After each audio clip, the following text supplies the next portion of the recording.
सगळ्या स्वामी भक्तांना श्री स्वामी समर्थ। तर अशा प्रकारे मस्त अशी रांगोळी, त्याच्यानंतर वरांडा वगैरे हळदीने लेपन करून घेतला, त्याच्यानंतर रांगोळी काढले आणि आता अभिषेक, स्वामीचा अभिषेक करून घेतला।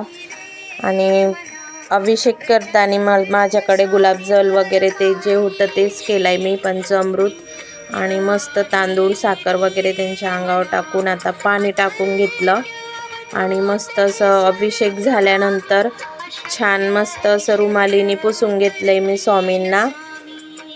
आणि आता रुमालीने पुसून घेतल्यानंतर लगेच आपलं आसन टाकलेला आणि आसनवर थोडे तांदूळ आणि फुलं टाकलेले, फुलाची पाकळ्या, आणि आता स्वामींना बसवलंय आणि स्वामीला आता अत्तर लावलेला आहे, हिना अत्तर वापरलेला आहे मी।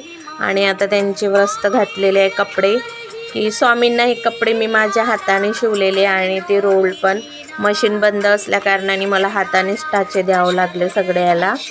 तर अशा प्रकारे मी स्वामीचे कपडे शिवून घेतले आणि आता हार घातलेला आहे। हार घातल्यावर लगेच त्यांना चंदन लावलेलं आहे। चंदन लावून झालं की मला ते त्यांना फेटा मला जमला नाही, तर मी अशा प्रकारे त्यांना गोलच करून घेतला, जसा मला आला तसा मी बनवलेला आहे। अशा प्रकारे स्वामीची प्रगट दिनाची पूजा मी केलेली आहे। कशी वाटली नक्की सांगा मला, तुम्हाला आवडली का? आणि आता आरती करून घेतली।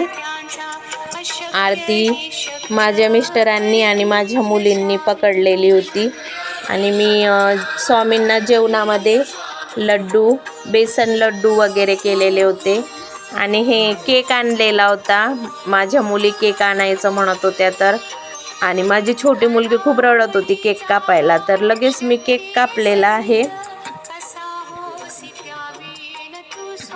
केक कटिंग माझ्या छोट्या मुलींनी केलेला आहे।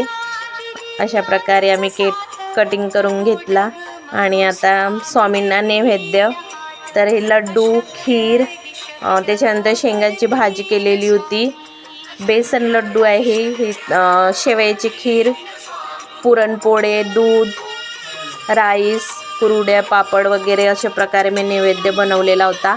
पण तुळशीचा पाला यामुळे मी टाकलेला नाही आहे की आमच्या तुळशीवर साप आलेला होता, मग ते सापांनी त्याच्यावर कोस दिलेली होती, तर मग ते मला योग्य नाही वाटलं, स्वामीचा नैवेद्य आपण पण खात असते, त्यामुळे मग मी स्वामीला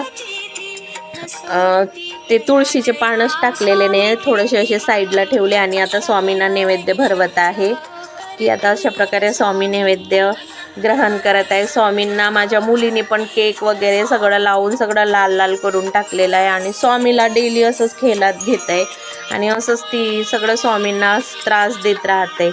कशी वाटली आमची प्रगट दिनाची पूजा नक्की सांगा।